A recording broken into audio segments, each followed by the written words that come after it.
오늘은 저에게서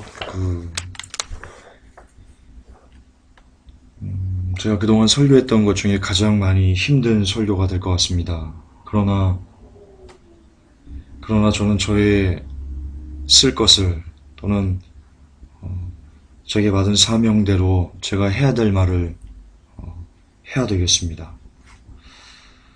오늘은 하나님과 사람에 관계된 이야기입니다. 제목은 하나님 vs 사람인데요. 오늘 세 가지 주장에 대해서 살펴볼 겁니다. 번영신학자들이 또 신사도 운동가들이 주장하는 세 가지의 참담한 주장이 있습니다. 그 세 가지가 왜 잘못됐는지, 그것을 통해서 하나님은 어떤 분이시고 그리고 우리 사람은 어떤 존재인지, 다시 말해 하나님의 본질과 사람의 본질 그리고 그 차이에 대해서 오늘 명확하게 짚고 넘어갔으면 좋겠습니다. 먼저 첫 번째는요, 이 신사도 및 번영신학자들이 주장하는 것 중에 자녀의 권세를 회복하라는 것이 있습니다. 이런 주장입니다. 처음에 아담에게 하나님이 모든 것을 다 다스릴 수 있는 권한과 권리를 부여하셨다. 그런데 아담이 범죄함으로 인해서 타락해서 그 권리를 빼앗겼다. 사탄에게. 그런데 이제 예수 그리스도께서 두 번째 아담인 예수 그리스도도 오셨기 때문에 이제는 그분을 믿음으로 다시 아담이 창세 전에 가졌던 그 권리와 권한을 다시 찾을 수 있다. 다시 찾아서 자녀로서 왕으로서 이 세상을 살아갈 수 있는 권한과 권리가 우리에게 주어졌다. 그렇기 때문에 우리는 이 땅을 다스리면서 정복하면서 다시 살아야 된다. 살 수 있다. 라는 가르침입니다. 여기에서 속된 말로 일곱 산을 정복하라 라는 7대 영역을 장악하라, 이런 것들이 나왔습니다. 그래, 이 주장을 가장 많이 사용하고 있는 분이 지금 현재 우리나라에서는 왕의 기도로 잘 알려져 있는 손기철 장로님이 이 개념을 많이 쓰고 있습니다. 왕의 기도라는 것이 여기서 나온 겁니다. 여러분, 얼핏 들으면 참 논리적인 것 같습니다. 그리고 맞는 것 같다. 그래, 예수님께서 오셔서 모든 것을 다 회복하셨잖아. 그렇지, 자녀의 권세를 우리가 다시 누릴 수 있겠지? 라고 이야기할 수 있을 것 같습니다. 그러나 여기는 여러분 아주 대단히 치명적인 위험 요소가 담겨 있습니다. 무엇이냐면요, 처음에 하나님께서 이 세상을 다스리라고 아담에게 줬던 그 세상은요, 여러분, 죄가 전혀 없는, 그리고 우리도 죄가 없는 그런 상태였다는 것을 간과하고 있습니다. 그리고 두 번째는요, 우리가 생명인 상태였다는 것을 간과하고 있습니다. 아담이 어떤 존재였죠? 하나님께서 흙으로 아담을 지으시고요, 그 코에 생기를 불어넣으시니 그가 곧 생명이 된지라 라고 했습니다. 그러니까 아담의 상태는요, 여호와의 신에 늘 감동되어 있는 그런 상태였습니다. 하나님과 끊임없는 그런 교제가 일어났었던 때였습니다. 그럼 보십시다. 지금 이 세상이 죄가 없는 상태입니까? 그리고 우리도 죄가 없는 그런 상태입니까? 아닙니다. 하나님이 온 세상을 다스리고 정복하라고 했을 때는요, 그 세상은요, 이 세상이 죄로 얼룩지기 전의 삶이었어요. 그리고 인간도 역시 죄가 없는 상태였어요. 그때는 그 다스림이, 정복함이 맞아요, 그 개념이. 그러나 지금은 그럴 수 없어요. 왜냐하면 이 세상이 너무나 많이 죄로 인해 타락했고, 너무나 많이 죄로 인해 더럽혀졌고, 사단이 임금이 돼서 온 세상을 쥐고 있기 때문에, 하나님께서 그것을 허락했기 때문에, 그리고 반복하지만 우리는 죄로 말미암아 철저하게 타락한 존재이기 때문에 우리는 절대로 아담이 이 세상을 다스렸던 것과 똑같이 이때를 다스리고 정복하고 그럴 수 없어요. 구조적으로 그래요. 이런 상황에서 예수 그리스도를 통해 죄악의 구속함을 우리가 입었지만 그렇다고 사탄이 지고 있는 세상이 그리스도의 왕국으로 바뀐 것은 아니에요. 성경에 뭐라고 나옵니까? 내 나라는 이곳에 속한 것이 아니다라고 예수님조차 그렇게 말씀하셨습니다. 그러므로 근본적으로 죄가 없던 에덴 동산에서의 그 다스림 같은 그런 똑같은 다스림, 이 세상에는요, 더는 있을 수 없습니다. 우리가 에덴 동산에서처럼 자녀의 권세를 회복하고 왕자처럼 그리고 공주처럼 살 수 있기 위해서는요, 반드시 우리는 천국을 가야만 합니다. 그것은 천국에서만 이루어지는 여러분 신비입니다. 그곳에 가면, 천국에 가면 우리는 진정한 에덴 동산에서 아담과 하와가 누렸던 참된 안식과 자유 그리고 다스림을 우리는 경험할 수 있게 될 것입니다. 그것은 여러분 이 땅에서는 절대로 맛볼 수 없는 경험입니다. 그러므로 번영신학자들이 혹은 신사도들이 주장하는 것처럼 이 땅에서 자녀의 권세를 회복하라라는 가르침은요, 정령코 바르지 않은 하나님의 뜻을 왜곡하는 가르침입니다. 그리고 이 가르침이 이단적이라는 것은요, 증명할 수 있습니다. 무엇으로요? 예수 그리스도의 삶으로 증명할 수 있습니다. 초대교회 성도들의 삶으로 증명해낼 수 있습니다. 사도 바울의 삶으로 증명해낼 수 있습니다. 12제자의 삶, 그리고 스데반 집사님의 순교 등으로 너무나 명확하게 증명해낼 수 있습니다. 예수 그리스도께서는요, 왕으로 이 땅에 오셨습니다. 그분은 왕이셨습니다. 그러나 왕으로 오신 주께서 이렇게 말씀하십니다. 내 나라는, 내가 다스릴 나라는 이 땅이 아니야. 이곳에 속하지 않았어. 라고 말씀하셨습니다. 그리고 또한 나의 자녀라면 너희도 세상에 속해서는 안 돼. 라고 가르치셨습니다. 우리의 시민권은 이 땅이 아닌 하늘나라에 있다고 바울은 교훈하였습니다. 그리고 그것을 직접 그의 몸으로 실천해 보여줬습니다. 바울은 또 이렇게까지 얘기했습니다. 우리가 사는 것이 단지 이 세상뿐이라면 우리처럼 불쌍한 사람도 없을 것이다 라고 이야기했습니다.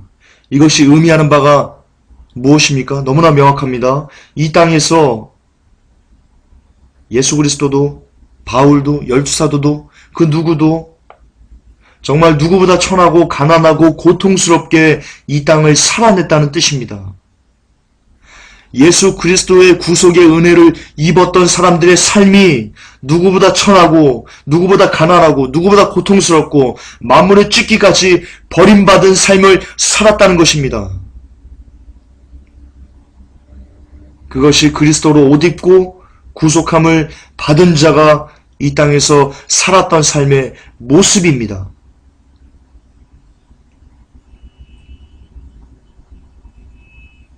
자녀의 권세를 회복한 자들의 모습, 그것은 정령코 이 땅에서 만물이 찢기처럼 버림받는 삶을 자처하는 것이었습니다. 스스로 그 삶을 예수 그리스도 때문에 세상에 속하지 않기 위해서 그 길을 걸어갔던 것입니다. 그러나 번영신학자들은, 신사도들은 이렇게 이야기하지 않습니다. 제가 아까 위에서 잠깐 언급한 것처럼 아담 보고 다스리라고 한 세상을 이제 예수 그리스도로 말미암아 그 권세를, 그 자녀의 권세를, 왕의 권세를 회복하였으니 자 이제 우리가 세상을 정복하고 다스리자라고 이야기하면서요, 세상에서의 성공, 승리, 번영, 이것이 말씀을 회복하는 일이라고 가르치고 있습니다. 그래서 이 세상에서 잘 사는 것이, 잘 되는 나가, 긍정의 힘이 하나님의 뜻이라고 가르치고 있습니다. 정녕 이런 가르침만큼 엄청난 이단적인 가르침은 여러분 이 세상에 존재하지 않습니다. 성경은 우리와 하나님의 관계에 대해서 너무나 명확하게 규정하고 있습니다. 야고보서의 말씀입니다. 너희 생명이 무엇이뇨? 너희는 잠깐 보이다가 없어지는 안개이니라. 그렇습니다. 이것이 하나님과 우리의 차이입니다. 절대로 넘어설 수 없는 벽이 하나님과 우리에게는 존재하고 있습니다. 그것을 망각해서는 안 됩니다.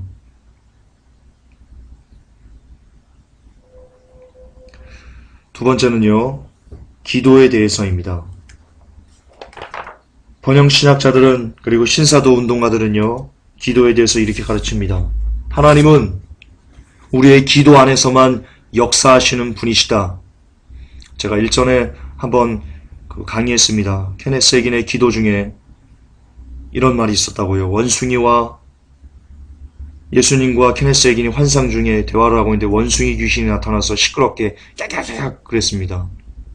그때 케네스 해긴이 너무나 많이 힘이 들어가지고요. 원숭이 보고 나사렛 예수 그리스도 이름으로 명하니 떠나가라라고 이야기했답니다. 그랬더니 원숭이 귀신이 바로 떠나가는데요. 그때 예수님께서 이렇게 이야기하셨답니다. 네가 그렇게 기도하기 전까지는 나는 아무것도 할 수 없었다 라고 이야기했다고 합니다. 케네스 해긴이 잘못 들은 줄 알고, 아니 예수님 일부러 하지 않으신 거지요? 그렇게 말씀하신 거지요? 라고 얘기했을 때 예수님께서 이렇게 말씀하셨답니다. 아니, 하지 않은 게 아니고 할 수 없었단다. 네가 나의 이름으로 기도하기 전까지는 나는 아무것도 할 수 없었단다. 라고 이야기했다고 합니다. 그러면서 이 예화가 많이 퍼지고 많이 와전되고 그래서요. 어디까지 나왔냐? 하나님은 우리의 기도 안에서만 역사하실 수 있는 분이다 라고 하나님의 전능하심을 제한하는 단계까지 이르렀습니다. 그래서 이들은 가르칩니다. 우리가 무엇인가를 얻으려면 반드시 기도해야만 한다 라고 가르칩니다. 따라서 기도하라고 가르치고 기도만 하면, 그리고 믿기만 하면 모든 것을 받아 누릴 수 있는 존재이다. 왜? 우리는 예수 그리스도를 통해서 왕의 권세, 자녀의 권세를 회복했기 때문에 라고 가르칩니다. 이 가르침도 이단적인 가르침입니다. 우선 여러분, 하나님은 우리의 기도 안에서만, 우리가 기도를 해야지만 역사하실 수 있는 분이 아닙니다. 여러분, 그런 가르침은 절대로 성경적인 가르침이 아닙니다. 성경이 뭐라고 이야기합니까? 뭐라고 증명합니까? 만일 우리가 소리 지르지 않으면 돌들이 소리 지를 거라고 말씀하십니다. 이거 예수님께서 말씀하신 겁니다. 예수님께서 예루살렘을 입성하실 때 사람들이 종려나무 가지를 들고 다윗의 이름으로 오시는 이여 호산나 이렇게 찬양했습니다. 그때 바리새인과 그리고 여러 외식하는 자들이 이 참다한 말을 듣냐고, 조용히 하라고, 조용히 하게 만들라고 예수님을 핍박했습니다. 그때 예수님께서 말씀하셨습니다. 무슨 소리냐? 저들이 소리 내지 않으면 이 돌들이 소리 낼 거야. 이 돌들이 찬양할 거야. 그렇게 예수님 말씀하셨습니다.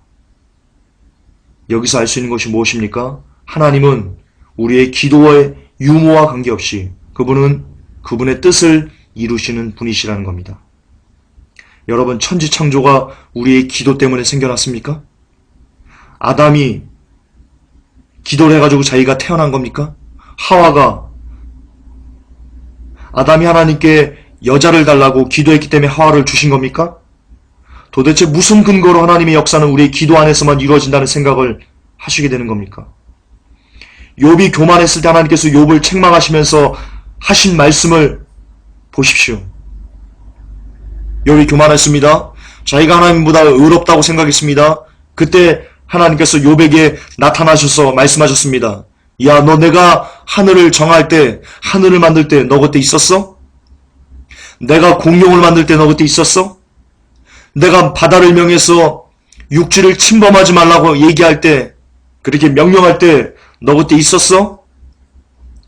너 내가 이 세상을 만들 때 너 어디 있었어? 한번 말해봐. 라고 욥에게 이야기했습니다. 다시 말해서 여기 어디에 인간의 기도가 있었습니까? 하나님이 온 우주를 만드실 때 신사도 운동가들과 번영신학자들의 가르침대로 하나님은 우리 기도 안에서만 역사하시는 분이 성경적이라면 천지창조도 여러분, 심지어 인간의 기도가 있어서 하나님이 천지를 창조하셨다라는 논리가 여러분 똑같이 적용되어야만 하는 겁니다. 그러나 욥에게 하신 말씀 중에 어디 하나님이 인간의 기도 안에서 역사하신 것이 단 하나라도 나온다는 말입니까? 창세로부터 인간이 하나님을 위해 한 일이 도대체 뭐가 있었다는 겁니까? 우리가 하나님께 뭘 드렸다는 겁니까? 하나님의 역사가 이 땅에 나타나기 위해서 우리가 한 것이 무엇이라는 겁니까? 우리는 얼마나 더 하나님의 전능하심을 끌어내려서 욕이 나오려는 것을 참겠습니다. 얼마나 더 우리는 부패해야 됩니까? 얼마나 더 우리는 하나님의 전능하심에 멋을 내야지만 속이 풀리시겠습니까?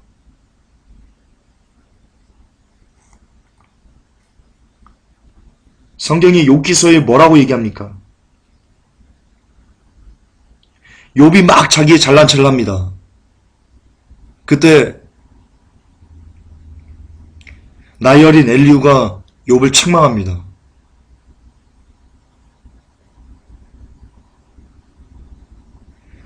인간의 선함도 그저 인간에게만 적용될 뿐이다. 그것이 도대체 하나님에게 어떤 유익이 되겠냐라고 책망합니다. 여러분, 인간의 기도가, 우리의 기도가 여러분 하나님을 움직이는 것이 아닙니다. 그저 하나님께서 우리를 불쌍히 여기시고 어여삐 여기셔서 우리의 기도에 단순히 그분께서 응답하시는 것뿐입니다. only one입니다. 기도 응답은 오직 그거 하나뿐입니다. 그러므로 기도 응답은 하나님과 내가 공동으로 모은 것을 만들어가는 것이 아니고 전적으로 하나님 혼자서 결정하시고 이루시는 신비 그 자체입니다. 따라서 기도가 응답됐다고 마치 내가 무엇이라도 된 것처럼 거들먹거리고 건들거리면 여러분 저주받습니다. 예를 들어서 신의 은사가 있어서 병든 자를 위해서 기도했는데 그가 나았다? 그렇다고 고개를 쳐들고 마치 내가 대단한 능력자인 것처럼 행동하면 여러분 저주받습니다. 그 모든 응답에 대한 주권과 능력은 오직 하나님 한 분으로만 나타난 것이지 절대로 그의 기도 때문에 응답이 나타난 것이 아니기 때문입니다. 제발 이 세상을 우리의 기도와 주님의 응답으로 만들어간다는 여러분 그러면 저주받을 생각을 머릿속에서 전부 지우시기 바랍니다. 성경은 그렇게 기록하지 않습니다. 성경은 이렇게 기록하고 있습니다. 마땅히 우리가 빌 바를 알지 못하되 그리스도께서 말할 수 없는 탄식으로 우리를 위하여 기도하고 계신다 라고 이야기하고 있습니다. 무슨 말입니까? 우리가 무슨 기도를 하는지 모른다는 겁니다. 우리가 올바른 기도를 하기 위해서도 온전히 그리스도께서 말할 수 없는 탄식으로 우리를 위해서 기도해 줘야지만, 우리를 위해서 예수님께서 기도해 주셔야지만 우리가 올바른 기도를 할 수 있다는 것입니다. 그러므로 우리가 다른 사람을 위한 도고기도, 그동안 우리가 많이 써온 중보기도를 할 때도요, 우리와 그의 우리가 기도해주는 그 상대방에 대한 정확한 어떤 상태를 알고 계신 주님께서 그를 위한 기도를 하고 계시기 때문에 우리의 영이 그것에 반응해서 우리도 그를 위해서 기도하게 되는 것입니다. 그러므로 모든 것은 여러분 주님이 하시는 겁니다. 올리원, 처음부터 알파와 오메가 모든 것을 예수 그리스도께서 하시는 겁니다. 하나님께서 하시는 겁니다. 그러나 그러면서도 이것은 우리 스스로의 의지의 반응 때문입니다. 이것은 여러분 다른 개념이 아닙니다. 문을 두드리는 것은 주님이시지만 두드리는 소리를 듣고 문을 여는 것은 우리의 몫이기 때문입니다. 이 개념을 저는 명쾌하게 설명할 수 없습니다. 이것도 신비이기 때문입니다. 삼위일체를 우리가 명쾌하게 설명할 수 없듯이 이것 역시 명쾌하게 설명할 수는 없습니다. 천국에 올라가면 이 의미를 정확하게 알 수 있게 될 것입니다. 어쨌든 요는 이것입니다. 이 세상은 우리의 기도가 하나님을 움직이는 것이 아니라는 겁니다. 이 세상을 움직이는 것은, 나의 삶을 움직이는 것은, 여러분의 삶을 움직이는 것은 오직 하나님의 선하신 뜻, 그것 하나뿐입니다. 그 선하신 뜻 안에 기도도 일정 부분 포함되어 있는 것입니다. 이것이 복음입니다. 이것이 성경에 나타나는 하나님의 전능하심입니다. 그분은 우리의 기도가 없이도 그분의 일을 하실 수 있는 분입니다. 아니, 하실 수 있는 분이 아니고요. 우리의 기도와는 전혀 상관없이 그분은 그분의 일을 하시는 분입니다. 마지막으로요. 신사도 운동가들의 주장, 번영신학자들의 주장 중에 이런 주장이 있습니다. 우리가 하나님의 동역자가 된다는 그런 가르침이 있습니다. 이 가르침을요, 그들은 성경에서 가져왔다고 이야기합니다. 바울 서신을 근거로 드는데요. 바울 서신에 이렇게 나옵니다. 바울과 아볼로는 씨를 심고 물을 주었으나 오직 자라게 하시는 이는 하나님이시다 라는 구절이 나옵니다. 여기에 동역자라는 구절이 나옵니다. 이것을 갖고요, 이 구절 하나만 갖고요, 신사도 운동가들은 이렇게 얘기합니다. 이 봐라, 주의 종들은 하나님의 동역자들이다. 그러므로 그들이 말한 너희들은 성도를 얘기합니다. 그들의 주장으로는요, 평신도라고 이야기합니다. 그러므로 너희들은 기름 부음 받은 종인 우리들을 섬겨야 된다. 왜냐? 성경 봐라. 우리는 주의 종인데 주의 종은 하나님의 동역자거든? 라고 이야기합니다. 그러면서 권력을 갖습니다. 그러면서 나눠집니다. 카톨릭에서 나온 겁니다. 제가 여러 번 말씀드렸습니다. 성경에서 한 구절만 떼어서 해석하는 것만큼 여러분 위험한 메시지는 없습니다. 성경 전체적인 맥락은 인간에 대해서 뭐라고 얘기합니까? 우리가 철저히 부패했다. 철저히 썩어버렸다. 그래서 감히 하나님 앞에 설 수 없는 죄인 중의 괴수가 우리들이다. 라는 것이요. 절대로 하나님의 앞에 설 수 있는 존재라는 것이요. 구약부터 신약에 이르기까지 전체적으로 담겨있는 메시지입니다. 인간은 이처럼 하나님 앞에 철저하게 여러분 감히 설 수 없는, 감히 그분의 이름을, 여호와라는 이름을 부를 수조차 없는 여러분 그런 존재들입니다. 그러므로 바울이 쓴 이 동역자라는 표현도요, 그런 관점에서 우리는 보아야 됩니다. 우선 먼저 우리는 하나님께서 역사를 운행하실 때 사람만 쓰지 않으셨다는 것을 우리는 깨달아야 합니다. 여러분 가끔은 말 못하는 나귀의 입을 여셔서요, 발람 선지자를 꾸짖어서 자신의 뜻을 이루시기도 하셨고요. 요나 같은 경우는 바다에 빠졌을 때 큰 물고기를 예비하셔서 큰 물고기를 써서 요나를 삼키고 그리고 니느웨를 백성들을 회개시키는 그런 일도 하셨고요. 이스라엘 백성이 홍해를 건너게 할 때는요, 여러분 홍해 사건 한번 보세요. 하나님이 모세만 쓴 것 같습니까? 여러분 그 홍해 사건을 곰곰이 한번 묵상을 해보세요. 하나님이, 우리는 많이 이 홍해 사건의 주인공을 모세만 칩니다. 모세가 지팡이를 든 것만, 모세가 홍해를 가른 것만 집중합니다. 여러분 아닙니다. 좀 더 여러분 근본적으로 깊이 그 성경 구절을 묵상해 보세요. 무엇을 썼습니까? 하나님께서 어둠을 쓰셨어요. 어둠을. 그래서 이스라엘이 있는 있는 곳과 그리고 애국 군대가 있는 사이에 어둠을 임하게 하셔가지고요, 그들로 하여금 이스라엘 백성을 못 잡게 여기셨어요.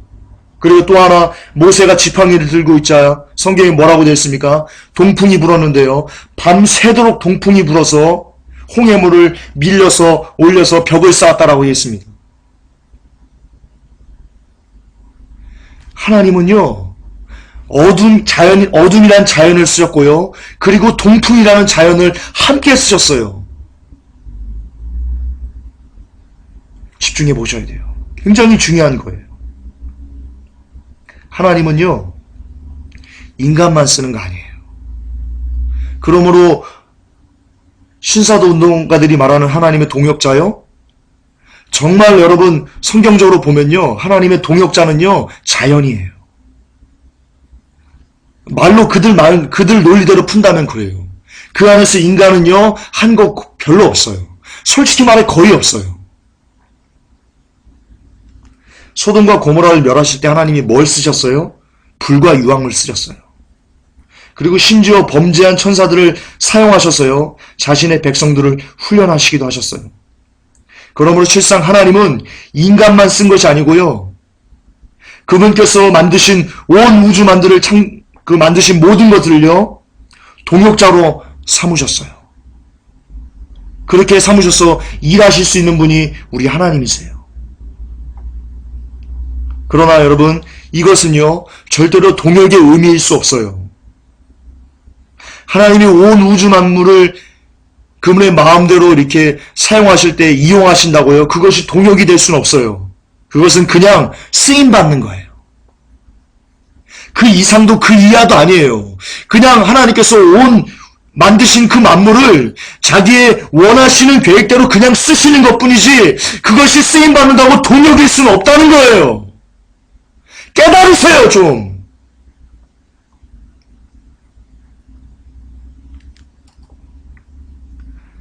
그러므로 사도 바울이 말한 동역의 의미는 그런 의미가 아니에요. 절대로 사도 바울 서신서를 총체로 보면요, 감히 그런 구절을 하나님께 쓸 수 없었어요. 그러므로 오직 인간만 어떤 특권을 받아서 하나님의 동역자로서 일하게 된다는 개념은요, 성경의 전체적인 개념이 아니에요. 성경은요, 하나님께서 홀로 지존하셔서 세상의 어떤 것에도 영향을 받지 않으신다는 분인, 이런 개념이 하나님을 표현하는 전체적인 성경의 개념이에요. 이런 개념이 성경을 지배하고 있어요. 그분에게는 동역자가 필요하지 않아요. 그러므로 그분께서는 그분의 뜻을 이루실 때 자신이 만든 모든 피조물을 이용하시듯 그런 차원에서 사람도 그냥 쓰시는 거예요. 아까 말씀드렸지만 돌들이 소리 지르지 않으면요, 사람들이 소리 지르지 않으면요, 돌들이 소리 지를 거예요. 여기서 알 수 있는 것은 명확해요. 사람에게 하나님의 일을 할 수 있도록, 그럼에도 불구하고 하나님께서 사람을 사랑하셔서 하나님의 일을 어느 정도 동참해서 일할 수 있도록 허락하셨어요. 그러나 그렇다고 그것이 동역은 아니고요, 그냥 쓰시는 건데요, 만약 사람이 그것을 불순종하면요, 하나님께서는 자신이 만든 피조물 중에 다른 것을 통해서 자신의 뜻을 이루시는 분이시라는 거예요. 굳이 사람이 아니어도 된다는 거예요. 이것이 하나님의 전능하심입니다. 하나님은요, 스스로 지존하십니다. 그분은 우리가 그분을 믿든 믿지 않든, 우리가 그분을 영화롭다고 이야기하든 아니면 대수롭지 않다고 이야기하든 관계없이 그분은 홀로 영화로우신 분이세요. 그 어떤 것으로도 그분의 영광은 희석되지도 더해지지도 않아요. 가령 예를 들어서요, 우리가 하나님을 욕한다고 하십시다. 그렇다고 하나님의 위엄과 영화로우심이 깎여지지 않아요. 또한 우리가 하나님을 영화롭다고 높인다고 하십시다. 그렇다고 하나님의 위엄과 영화로우심이 더해지지 않아요. 인간의 어떤 것으로도 하나님의 영화가 깎여지거나 영화가 더해지거나 그러지 않아요. 왜냐하면 하나님은 이미 홀로 완전한 영광을 가지고 계시기 때문이에요. 이것이 하나님의 정체예요. 하나님의 본질이에요. 인간은 하나님의 영광에 어떤 것으로도 영향을 미치지 못해요. 그분이 하나님이에요.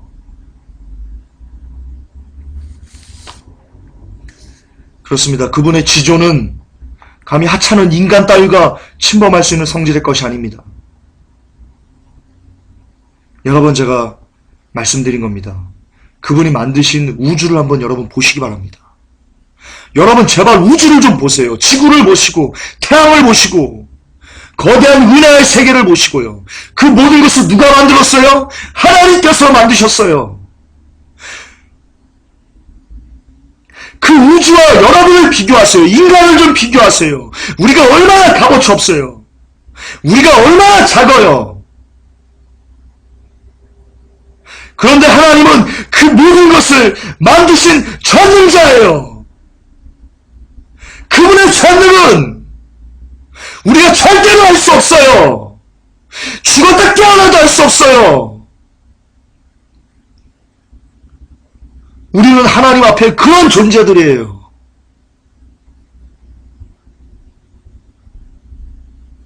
이런 우리가 감히 하나님의 얼굴을 대면하고 그분을 아바 아버지라고 부를 수 있다는 것이 여러분 얼마나 거대한 축복인지 얼마나 위대한 사랑인지 깨달아 하셔야 돼요. 우리가 이 세상에서 받을 수 있는 축복 중에 가장 위대한 축복이 뭔지 아세요? 온 우주를 만드신 그 거대한 창조주 하나님을 아바 아버지라고 부를 수 있다는 거예요. 우리 원이에요. 그것을 받았어요. 우리가 이 땅에 살면서 그것을 받았어요. 그렇기 때문에 이것 좀 달라, 저것도 좀 달라, 저것도 달라. 그러면 안 되는 거예요. 이미 어마어마한 축복을, 너무나 거대한 축복을 이미 받았다니까요. 그러면 더 이상 다른 것을 구하면 안 되는 거죠. 욕심인 거죠. 그 욕심 때문에 죄가 나타나는 거죠. 여러분, 하나님을 아바 아버지라 부를 수 있으면 거기서 멈춰요. 이제 그만 좀 구하고 멈춰요. 좀 그거면 돼요. 우리가 하나님 아버지를, 우리가 온 우주를 만드신 그 거대하신 분을, 그 광대하신 분을 아바 아버지라 부를 수 있는 것이 얼마나 위대한 축복 중에 가장 거대한 축복이었는지는요, 그 사실은요, 죽음이 우리의 영혼을 하늘로 올리운 후 혹시 우리가 천국에 가면 너무나 명확하게 알 수 있을 겁니다. 그분의 위대하심을, 그분의 거룩하심을, 그분의 전능하심을, 그분의 감히 측량할 수 없는 광대하심을 우리는 알게 될 것입니다. 그러면 우리도 욥처럼 고백할 겁니다. 하나님, 내가 감히 하나님에 대해 어떻게 이러쿵저러쿵 말하겠습니까? 이 부정한 입을 닫겠습니다. 그렇게 고백하게 될 것입니다. 이스라엘 하나님을 만났을 때, 오 나의 부정한 입술이여, 주여 제단 숯불로 나의 입술을 지져주옵소서 라고 이야기했던 것처럼, 그 광대하신 분 앞에 서면 우리가 얼마나 쓰레기였는지, 사람이 얼마나 개쓰레기였는지 알게 될 겁니다. 얼마나 하찮은 존재였는지 알게 될 겁니다. 그때 가면 번영신학자들은, 그리고 신사도 운동가들은 알게 될 것입니다. 자신들이 가르쳤던 가르침이 얼마나 부끄러운 것이었는지. 그때 되면 무릎을 꿇고 가슴을 치며 울면서 통곡할 것입니다. 잘못했다고, 내가 잘못 가르쳤다고. 그럴 것입니다. 회복교회 성도 여러분, 하나님께서 우리를 사랑하셔서 우리를 어여삐 여겨주십니다. 그래서 우리에게 기도 응답이라는 선물도 주시고 그러십니다. 그런다고 그분의 수염을 잡아 뽑는 어리석음을 저질러서는 안 됩니다. 할아버지가 손주에게 져주는 이유는 손주를 이쁘다 하는 것은 그냥 손주가 사랑스러워서지 그 외 다른 이유는 존재하지 않습니다. 그런다고 손주가 할아버지 수염을 잡아 뽑으면 매맞습니다. 매맞아야 됩니다. 한국교회가 매맞아야 됩니다. 하나님이 사랑하셔서 너무나 그 사랑이 커서 한낱 안개와 같이 잠깐 있다 쓰러지는 인생들에게 사랑을 주시고 정을 주시고 기도응답을 주시고 그러는 것인데, 그것을 마치 우리가 당연히 이 땅에서 받아 누릴 수 있는 권한이 있는 것처럼 도취돼서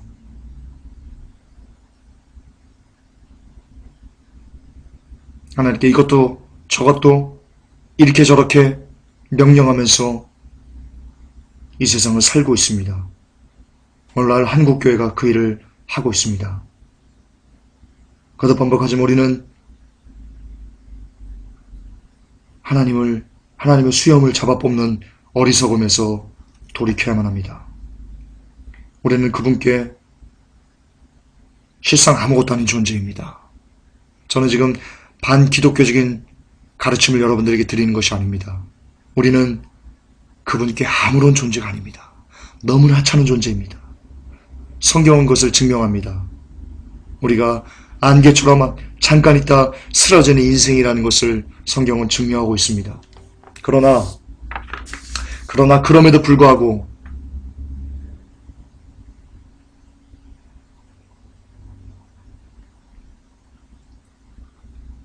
우리는 그분께 사랑을 받고 있습니다. 우리가 아무것도 아닌 존재인데 우리가 그분께 사랑을 받고 있는 이유는 기도응답이 우리의 삶에 체험되고 있는 이유는 우리가 잘나서? 여러분들이 잘나서요? 여러분들이 하나님께 칭찬받을 만한 어떤 일을 해서요? 우리가 사랑받을 만한 귀한 가치가 있어서요? 당연히 우리가 기도응답을 받아야만 하는 권리가 있어서요? 아니요.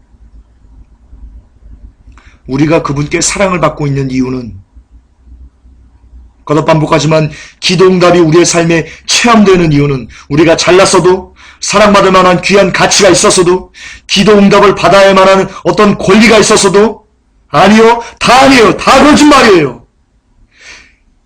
우리가 아무런 가치가 없는데 너무나 무가치한데 그럼에도 불구하고 우리가 그분께 사랑을 받고 있는 이유는 그럼에도 불구하고 그분이 그냥 우리를 사랑하시기 때문이에요. 오직 그가 하나 이유 때문이에요. 그거 외에는 아무런 이유도 없어요.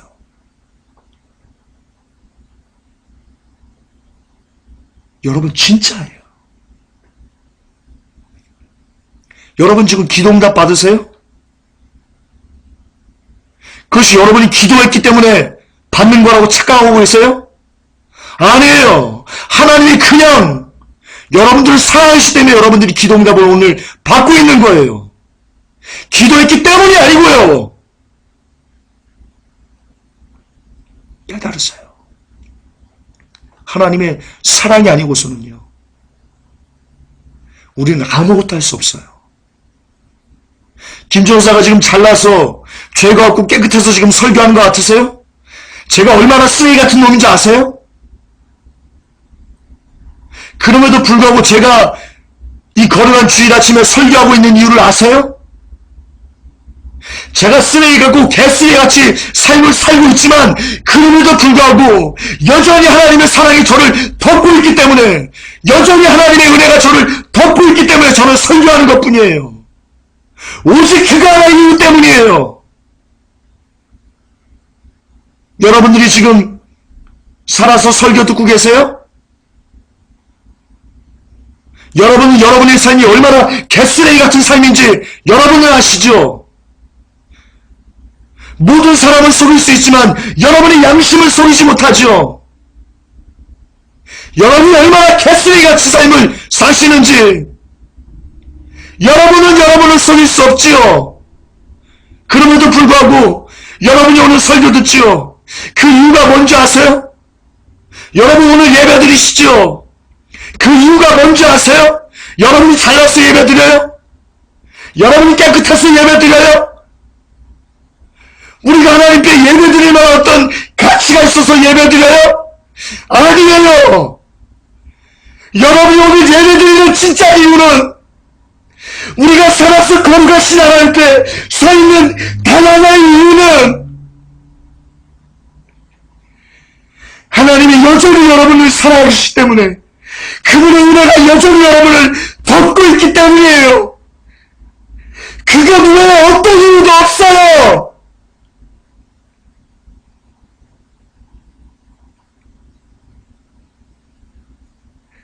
그분의 은혜가 우리를 덮지 않으면 우리는 아무것도 할 수 없어요. 우리가 그런 존재예요. 그래서 저는 신사도가 미워요. 여러분, 그래도 저는 번영신학자들이 미워요. 왜냐하면 그들은 하나님을 사랑한다 하면서 말씀을 전한다 하면서 이런 하나님의 은혜를, 전적인 하나님의 자비로우심을, 측량할 수 없는 이 사랑을 깎아내리기 때문이에요.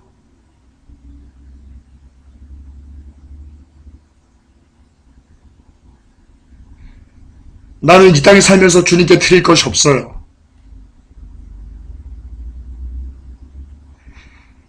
저는 한 번도 하나님을 기쁘게 한다 그런 삶을 살아본 적이 거의 없어요. 내가 하나님을 생각하면서 내 삶에 하나님께 드린 기도는 늘 잘못했습니다. 나 좀 살려주세요. 라는 기도 외에는 이것이 어떤 겸손이 아니고 정말 나의 삶이 그래요. 저의 삶이 그래요.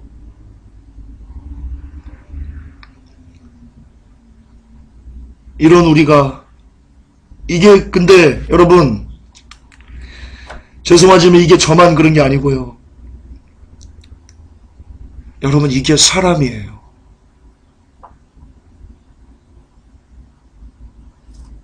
여러분 우리는 대단하지 않아요. 여러분 우리는 거룩하지 않아요. 내가 거룩하니 너희도 거룩하라라고 했죠. 그렇다고 우리가 거룩한 건 아니에요. 그 명령을 쫓아 살기 위해서 예수 그리스도를 구하는 것뿐이지 그 이상도 그 이하도 아니에요. 여러분 착각하지 마세요. 여러분 기도 좀 많이 해요? 하루에 3시간 4시간씩 기도 좀 해요? 그게 누구로부터 비롯된 건데요? 그게 누구로부터 비롯된 건데요? 하나님 때문이에요. 하나님이 하신 거예요. 여러분 성경 좀 하루에 막 100장씩 막 이렇게 봐요? 거들먹거리지 마세요. 누구 때문인데요? 여러분 전도 좀 많이 해요? 거들먹거리지 좀 마세요. 누구 때문에 전도했는데요? 김종훈 설교 좀 해요? 설교 잘한다고 인기 좀 있어요? 너 자만하지 마세요. 너 누구 때문에 설교하고 있는데요? 김준서 너 누구 때문에 설교하고 있는데요? 하나님이 아니면 아무것도 아니었어요. 우리. 아무것도 할 수 없어요.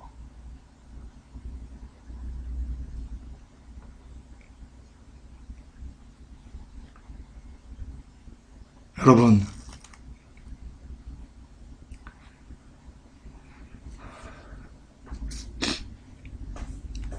하나님이 우리를 사랑하시는 거 맞아요.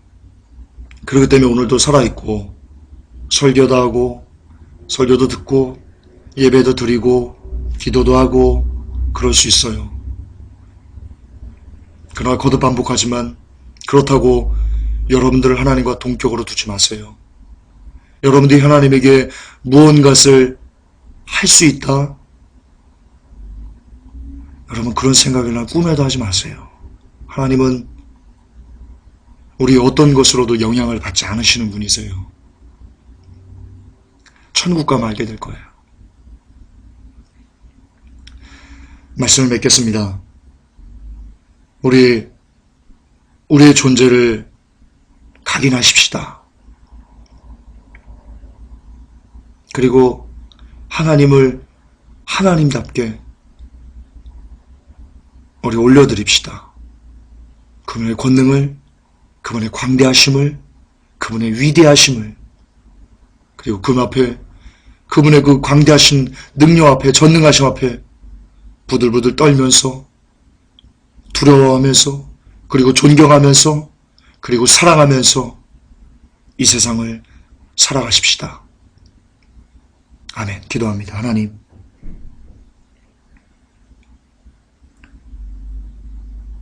내가 하나님 망각하고 살았습니다. 내가 기도하면 응답이 되더라고요, 하나님. 그것이 나의 어떤 기도 응답을 받아야 될 만한 어떤 권한, 권리 때문인 줄 알았습니다. 그러나 돌이켜 생각해 보니 내가 기도응답을 받아야만 했던 것이 아니고 그런 권한이 있었던 것이 아니고 하나님의 은혜였음을, 하나님의 사랑 때문이었음을 고백합니다. 하나님, 그동안 종이 늘 하나님의 수양을 뽑는 일을 하면서 삶을 살아왔습니다. 용서하시옵소서.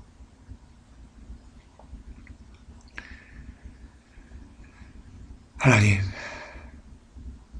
잘못했습니다. 우리를 용서하시고 다시 하나님의 이름을 찾으시옵소서. 하나님의 권능을 찾으시옵소서. 예수 그리스도 이름 받들어 축복하며 기도 올렸나이다. 아멘. 우리 주기도문 하십니다. 하늘에 계신 우리 아버지여, 이름이 거룩히 여김을 받으시오며 나라의 마옵시며 뜻이 하늘에서 이루어진 것 같이 땅에서도 이루어지리이다. 오늘날 우리에게 일용할 양식을 주옵시고 우리가 우리에게 죄 지은 자를 사하여 준 것 같이 우리의 죄를 사하여 주옵시고 우리를 시험에 들게 하지 마옵시며 다만 악에서 구하옵소서. 대개 나라와 권세와 영광이 아버지께 영원히 싸움나이다. 아멘. 주님 감사합니다.